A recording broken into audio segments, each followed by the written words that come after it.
Assalamualaikum warahmatullahi wabarakatuh. Apa kabar sobat? Semoga kalian selalu dilindungi dan dirahmati Allah Subhanahu wa Ta'ala. Berikut ini contoh para pelajar yang kemudian hari menjadi ilmuwan yang dimiliki oleh umat Islam termasyhur di zamannya.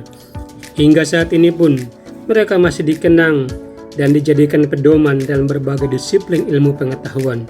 Mereka adalah duta ilmuwan Islam yang sangat dibanggakan hingga saat ini. 1.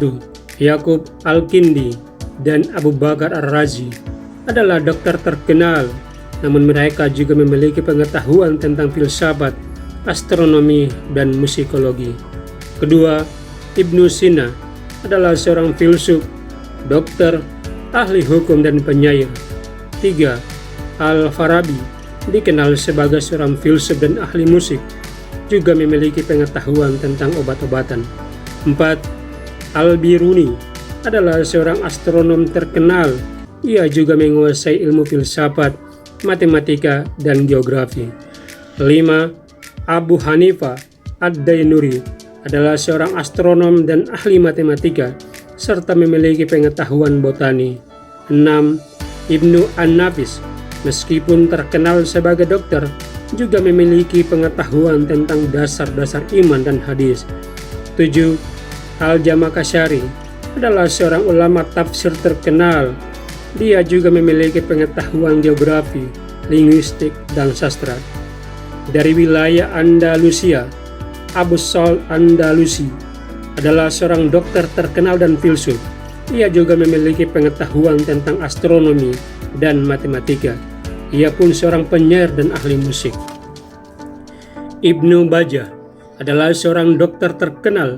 Dia juga memiliki pengetahuan tentang filsafat dan matematika. Beliau unggul dalam astronomi, puisi, dan musikologi. Meskipun Ibnu Tufail dikenal sebagai seorang filsuf, ia juga seorang astronom dan dokter.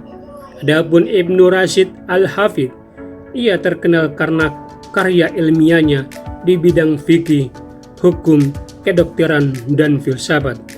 Demikian juga Ibnu Mada Al-Qurtubi telah berpengalaman dalam kedokteran, matematika, fikih, dan hukum. Ibnu Layun At-Tujibi adalah seorang dokter yang terkenal. Ia juga berpengalaman dalam filsafat, sastra, dan hukum waris Islam. Ibnu Zar Al-Hafidh adalah seorang dokter terkenal dan memiliki pengetahuan tentang sastra. Ibnu Ar-Rumiyah adalah seorang ahli botani terkenal, namun ia adalah seorang ilmuwan di bidang hadis. Jika salah satu dari mereka ditanya tentang ilmu pengetahuan dan mereka tidak tahu tentang jawabannya, mereka akan mempelajari ilmu tersebut sampai memiliki pengetahuan yang memadai tentang hal itu. Contoh dari hal ini adalah apa yang diriwayatkan Ibnu Khalilkan tentang apa yang terjadi pada Abu Mansur Al-Jawaliki. Beliau adalah seorang ahli hadis, bahasa, dan sastra. Suatu ketika, seorang pemuda belia datang kepadanya. Kala itu Abu Mansur adalah seorang guru terkenal di Baghdad.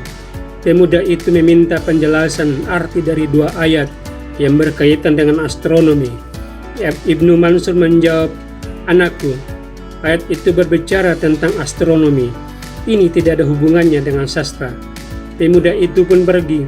Lalu Ibnu Mansur merasa malu karena tidak dapat menjawab pertanyaan pemuda tadi. Ibnu Mansur kemudian bersumpah bahwa ia tidak akan mengajar sampai telah mempelajari astronomi dan memiliki pengetahuan tentang pergerakan matahari dan bulan. Setelah itu, ia menghabiskan waktu sekian lama untuk mempelajari ilmu tersebut. Ia kembali mengajar, kemudian menjelaskan arti dari dua ayat itu kepada murid-muridnya. Contoh serupa adalah apa yang terjadi pada penyair terkenal Abu Bakar Al-Abyad Al-Qurtubi. Dia pernah ditanya seputar bahasa di hadapan peserta seminar dialog. Namun, ia tidak bisa menemukan jawaban yang tepat untuk pertanyaan itu, sehingga ia merasa malu. Dia kemudian bersumpah bahwa akan membelenggu kedua kakinya dengan rantai besi sampai memperoleh pengetahuan untuk menjawab pertanyaan yang diajukan oleh peserta di forum tadi. Ia tetap melakukannya dan tidak melepaskan rantai besi itu sampai menguasai bagian yang sulit dari pertanyaan terkait bahasa tersebut. Dari cerita di atas, kita menyadari bahwa Islam memandang serius pengetahuan. Islam menganjurkan untuk mendalami berbagai jenis ilmu. Perlu dicatat pula, Al-Quran adalah sumber dari semua bidang ilmu pengetahuan. Setiap penuntut ilmu akan memperoleh manfaatnya tanpa batas. Sekian mukjizat yang dapat kami sampaikan. Semoga bisa bermanfaat bagi kita semua. Terima kasih. Wassalamualaikum warahmatullahi wabarakatuh.